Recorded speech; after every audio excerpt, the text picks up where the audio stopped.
Ajuda diária, leitura da Bíblia Sagrada, livro de Lucas, capítulo 5. O chamado aos primeiros discípulos. E aconteceu que, apertando a multidão para ouvir a palavra de Deus, estava ele junto ao lado de Genezaré. E viu estar 2 barcos junto à praia do lago, onde os pescadores, havendo descido deles, estavam lavando as redes. E entrando num dos barcos, que era de Simão, pediu-lhe que o afastasse um pouco da terra. Então, assentando-se, ensinava do barco à multidão.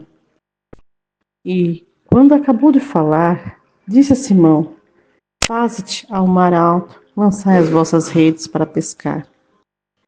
E respondendo Simão, disse-lhe: Mestre, havendo trabalhado toda a noite, nada apanhamos, mas, sob a tua palavra, lançarei a rede.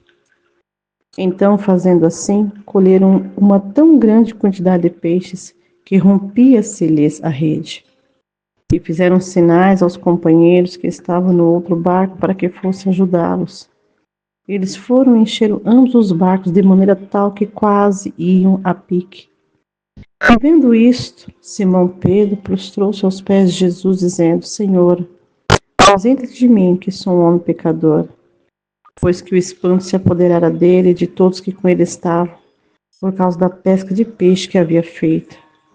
E de igual modo também de Tiago e João, filho de Zebedeu, que era companheiro de Simão. E disse Jesus a Simão: Não temas, de agora em diante será pescador de homens. E levando os barcos para a terra, deixaram tudo e o seguiram. E aconteceu que, quando estava numa daquelas cidades, eis que um homem cheio de lepra, vendo a Jesus, prostrou-se sobre o rosto e rogou-lhe, dizendo: Senhor, se quiseres, bem pode limpar-me. E ele, estendendo a mão, tocou-lhe, dizendo: Quero ser limpo. E logo a lepra desapareceu dele. E ordenou-lhe que a ninguém o dissesse, mas vai. Disse: Mostra-te ao sacerdote. Oferece pela tua purificação que Moisés determinou para que ele sirva de testemunho. A sua fama, porém, se propagava mais e mais. Por isso ajuntava-se muita gente para ouvi-lo e para ser por ele curado das suas enfermidades.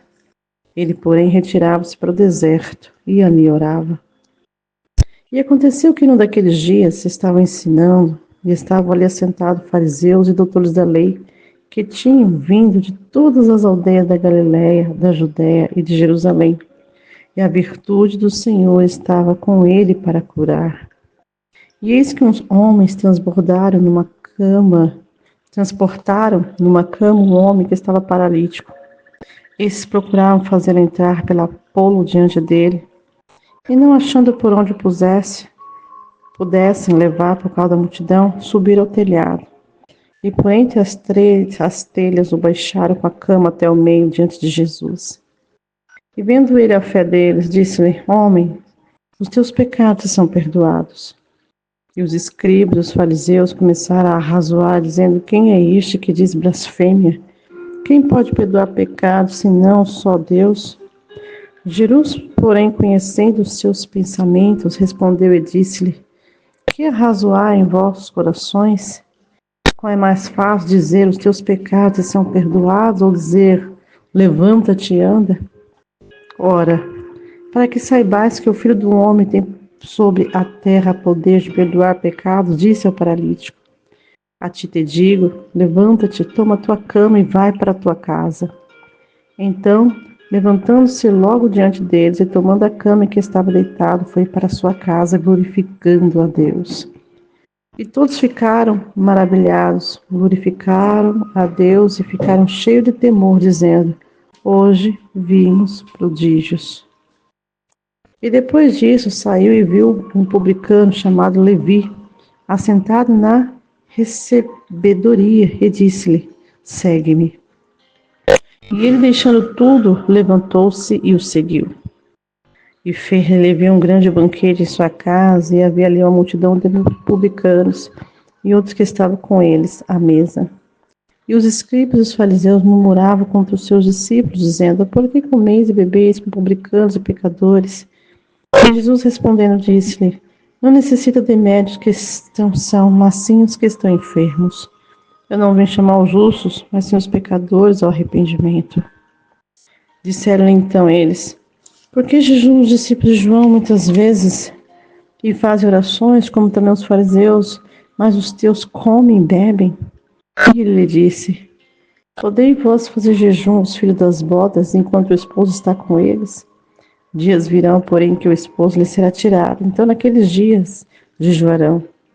E disse-lhe também uma parábola: ninguém tira um pedaço de uma roupa nova para cozer em roupa velha, pois romperá a nova e o remédio não condiz com a velha. E ninguém deita vinho novo em odres velhos. De outra sorte, o vinho novo romperá os odres, tornar-se-á o vinho e o odre se estragarão. Mas o vinho novo deve deitar-se em odres novos. Assim ambos juntamente se conservarão. E ninguém tendo bebido o velho, quer logo o novo, porque diz, melhor é o velho.